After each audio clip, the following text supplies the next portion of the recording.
के इंतजार के बाद इसराइल ने शनिचर की सुबह या जुमा और शनिचर की दरमियानी रात को ईरान पर हमला किया और कहा कि ये दरअसल ईरान के उस हमले का जवाब था जो उसने अक्टूबर के शुरू में किया था।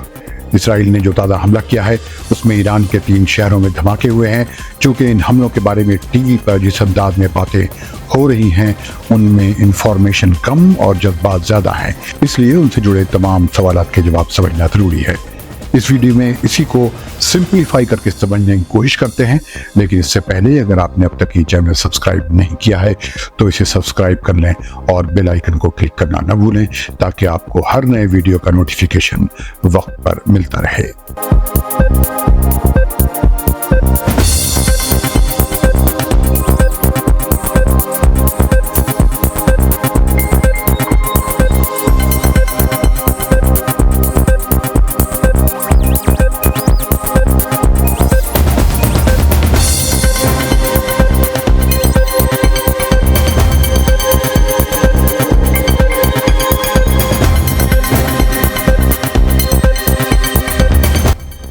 अरब देश के देखने वालों को फैजुल हक अस्सलाम। पहले ये समझने की कोशिश करते हैं कि इसराइल ने ईरान में किसे या क्या निशाना बनाया। ईरान और इसराइल की तरफ से जैसे बयानात सामने आए हैं उनसे साफ पता चलता है कि इसराइल के हमले का निशाना तेहरान, खोजिस्तान और इलाम में ईरान के मिलिट्री बेसेस और असलहे के कारखाने थे। इन हमलों का निशाना ईरान के ऑयल, न्यूक्लियर और शहरी ठिकाने नहीं बने। ये बात खुद ईरान, इसराइल और अमेरिका ने कही है। ईरान की एयरफोर्स ने कहा है कि ईरान ने इन तीनों शहरों में मिलिट्री सेंटर्स को निशाना बनाया है जहां से धमाकों की आवाज़ें आई हैं। इसराइल के अफसरान ने कहा कि उसकी फ़ौज ने 3 राउंड में हमला करके 20 मिलिट्री ठिकानों को निशाना बनाया। ईरान की तस्नीम न्यूज़ एजेंसी ने इन्फॉर्म्ड सोर्सेस के हवाले से कहा है कि इसराइल जो ये कह रहा है कि उसने ईरान के 20 ठिकानों का निशाना बनाया है वो दुरुस्त नहीं है, बल्कि इन हमलों का निशाना इससे बहुत कम ठिकाने बने हैं। जबकि इसराइली फ़ौज के स्पोक्समैन दानियल हगारी ने कहा है कि इसराइल ईरान के ज़मीन से एयर और ज़मीन से ज़मीन में मार करने वाले मिसाइलों और एयर कैपेबिलिटीज़ को निशाना बनाया गया है। लेकिन ईरान की तस्नीम न्यूज़ एजेंसी ने कहा है इसराइल ने तेहरान में ईरान की रिवोल्यूशनरी गार्ड के किसी भी मिलिट्री ठिकाने को निशाना नहीं बनाया। अब ये समझते हैं कि यह हमला कैसे हुआ। अल जज़ीरा के मुताबिक इसराइल ने दावा किया था कि उसने ईरान पर 100 से ज़्यादा एयरफोर्स के प्लेन से हमला किया, जिसमें कई फाइटर्स भी थे जिनमें F-35 और ड्रोन शामिल थे। साथ ही इसराइल ने यह भी कहा कि अपनी कार्रवाई मुकम्मल करके ये तमाम इसराइली हवाई जहाज़ सही सालिम वापस तेल अवीव आ गए।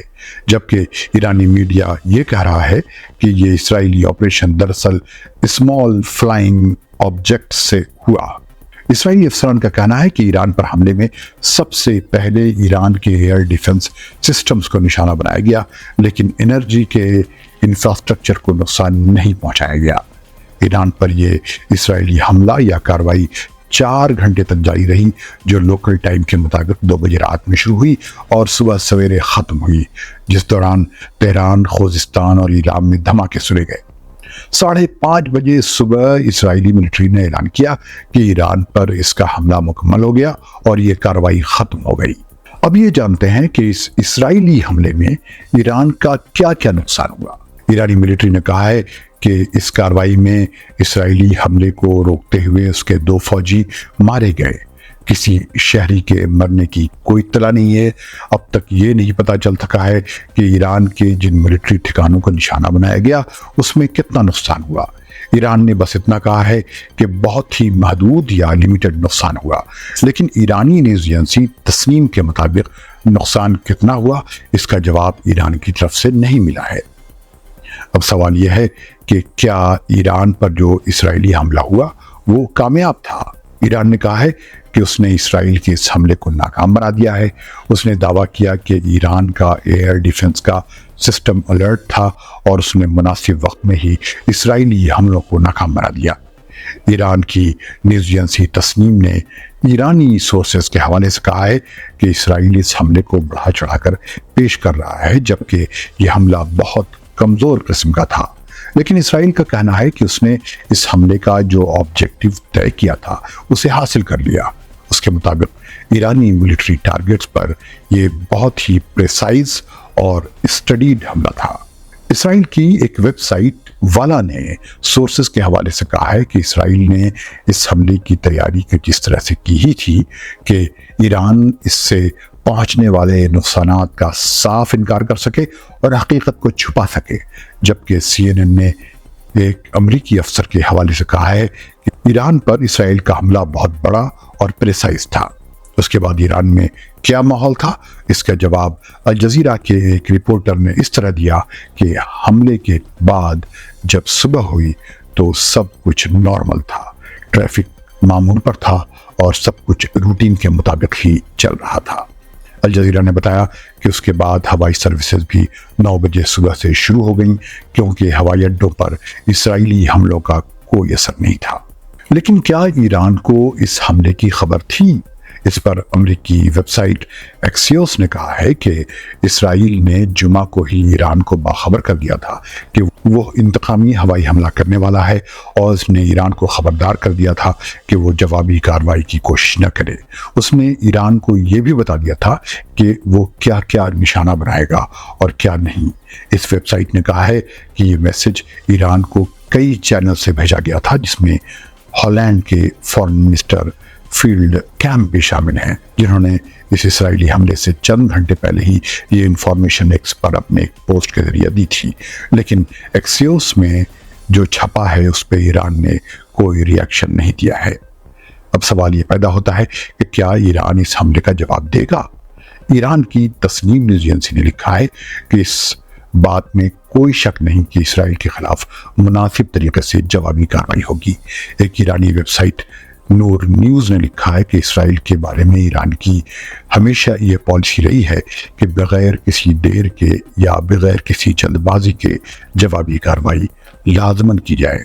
ایران پر حملہ مکمل ہونے کے بعد سے اسرائیل کے چینل 12 کے مطابق اسرائیل نے ایران کی جوابی کارروائی کے پیش نظر اپنے ایئر ڈیفنس سسٹم کو ہائی الرٹ میں ڈال دیا ہے۔ اس نے اپنے امریکہ اور دوسرے الائز کی مدد سے ایئر ڈیفنس سسٹمز یا ایئر ڈومز کو ڈپلوائے کر دیا ہے۔ اس اسرائیلی حملے میں امریکہ کا کیا رول تھا؟ تو بتاتا چلوں کہ وال اسٹریٹ جرنل کے مطابق اسرائیل نے ایران پر حملہ امریکہ کے کوارڈینیشن کے ساتھ کیا ہے۔ اس اخبار کے مطابق اسرائیل کے پرائم منسٹر بنیامین نتنیاہو نے ایران پر حملہ کرنے سے پہلے پوری پلاننگ امریکی صدر جو بائیڈن سے گزشتہ ہفتے ہی فون پر ڈسکس کی تھی۔ امریکہ نے کہا ہے کہ اسرائیل کی ایران کے خلاف کارروائی دراصل ایرانی حملے کا جواب ہے اور اس کے ساتھ ہی ایک دوسرے پر حملے کا سلسلہ رک جانا چاہیے۔ ایک امریکی افسر نے دھمکی کے انداز میں کہا ہے کہ اگر اس وارننگ کو ایران نے نظر انداز کیا تو امریکہ ایک بار پھر اسرائیل کا دفاع کرنے کو تیار ہے۔ ملتے ہیں ایسے ہی کسی دوسرے ویڈیو کے ساتھ، تب تک خدا حافظ۔